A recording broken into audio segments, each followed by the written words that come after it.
आज हम टोहाना के अंदर हैं और टोहाना के शहीद भगत सिंह किसान यूनियन हरियाणा द्वारा आज किसानों का एक संगठन की और इस मीटिंग के अंदर क्या निर्णय लिए गए, आगामी एमएसपी की डिमांड को लेकर क्या रूपरेखा किसानों द्वारा की गई, इसको लेकर हम किसानों से चर्चा करेंगे।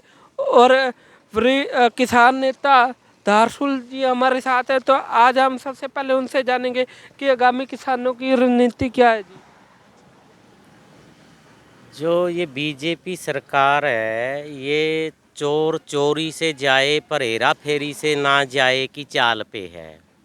किसानों के आंदोलन के आगे मजबूर होके 3 कृषि कानून तो वापस ले लिए, पर इसकी नीयत में बहुत खोट है। जो इसने बाकी वायदे किए थे कि हम जल्दी एमएसपी पे कमेटी बनाएंगे, शहीदों को मुआवजा, परिवार को नौकरी देंगे, और टैनी मिश्रा वाले में जो अजय है उसकी गिरफ्तारी और सरकार से हटाने की जो बातें थी, उनमें से इसने कोई भी वादा पूरा नहीं किया है।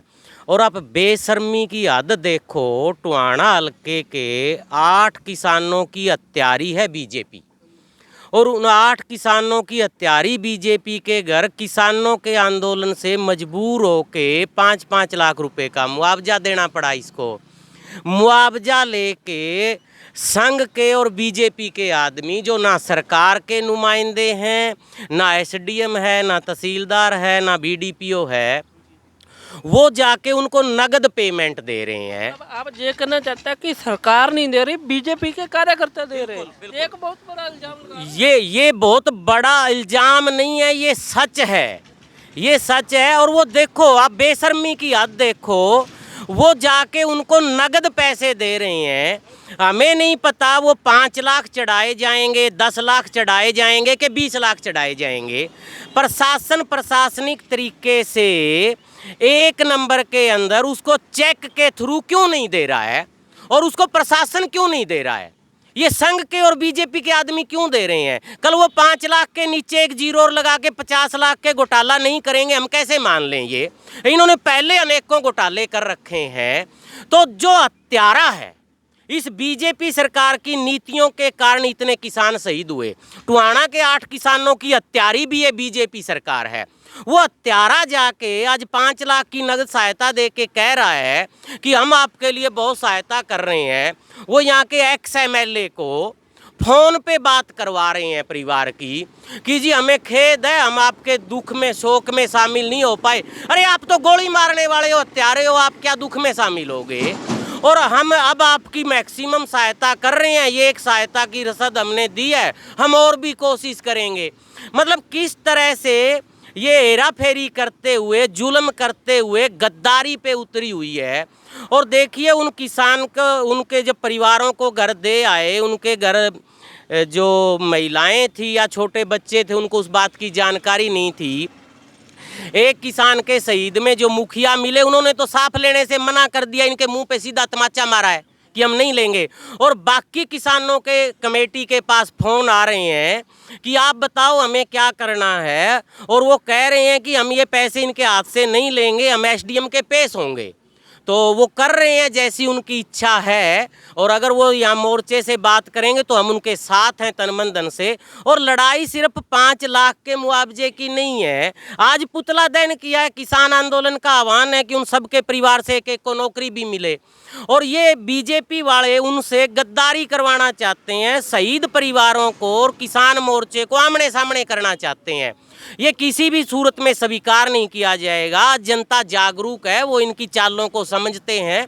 हम इसकी कड़े शब्दों में निंदा करते हैं और किसान आंदोलन की हर काल का समर्थन करते हैं। जैसे इस पुतला दहन के बाद राष्ट्रपति को जो आज ज्ञापन भेजे हैं हमने, अगर उस पर राष्ट्रपति कोई संज्ञान लेते हैं तो ठीक है, नहीं तो संयुक्त किसान मोर्चा आगे जो भी काल देगा उसमें तन मन धन से किसान, मजदूर, कर्मचारी, दुकानदार, हम ये दोबारा पक्के मोर्चे लगाने पड़े तो हम उसके लिए भी तैयार हैं। आपने एक आरोप लगाया कि बीजेपी के कार्यकर्ता घर में जाकर 5-5 लाख रुपए बांट रहे हैं, क्या इस बात के कोई पुख्ता प्रूफ हैं? पुख्ता प्रूफ पहुंच चुके हैं उन घरों में पैसे। आप जाके तसल्ली करिए, हमारी क्यों मानते हैं आप?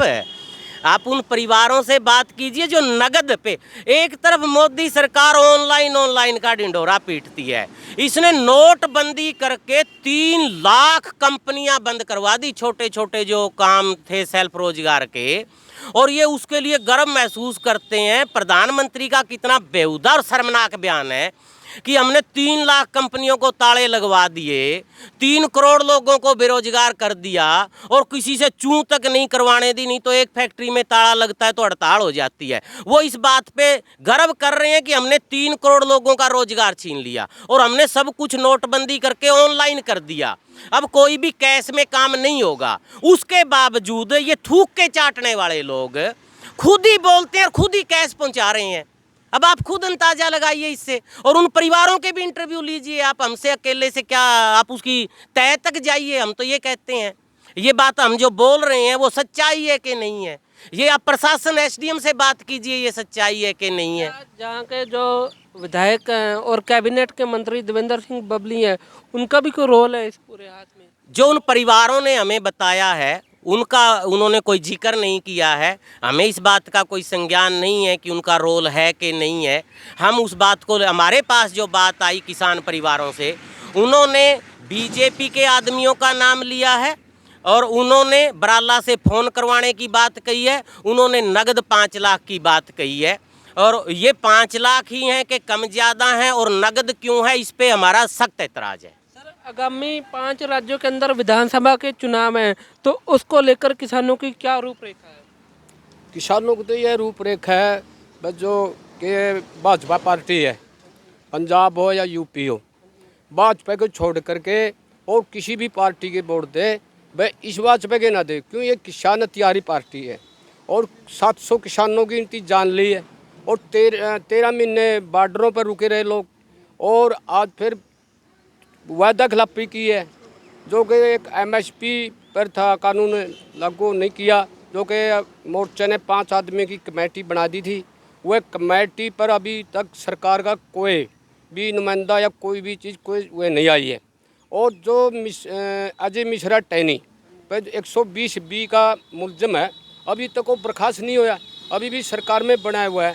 तो संयुक्त मोर्चा का ये ऐलान है कि भाजपा को छोड़कर किसी भी पार्टी के वोट दें, और जो अपन हरियाणा में जेजेपी और भाजपा का गठबंधन, वे इससे छोड़कर माले।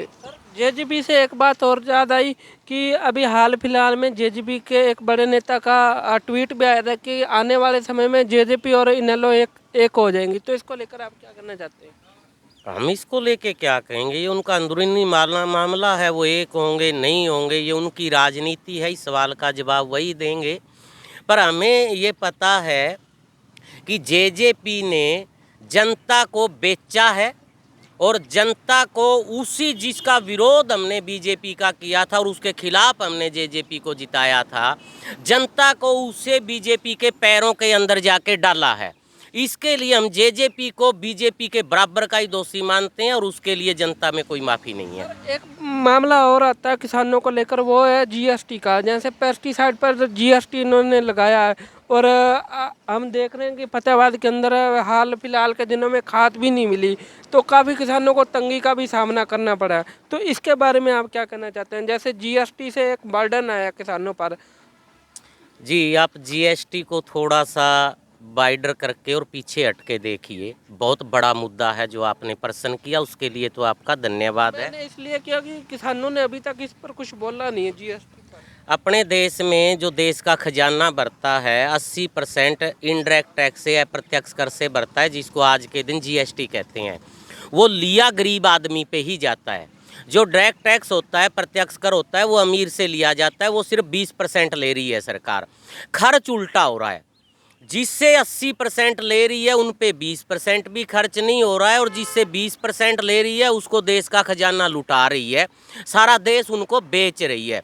तो हम तो किसी भी तरह के अप्रत्यक्ष कर का, जीएसटी का, और वो भी प्राथमिक क्षेत्र पे, खेती है, पशुपालन है, मत्स्यन है, फार्मिंग है, इस पे पुरजोर विरोध करते हैं। और शिक्षा और स्वास्थ्य पे इस पे जीएसटी होनी ही नहीं चाहिए। ये कोई शौक की चीज़ें नहीं है, ये मजबूरी में शिक्षा लेनी है, मजबूरी में दवाई लेनी है और जीवन यापन के लिए खेती की जाती है।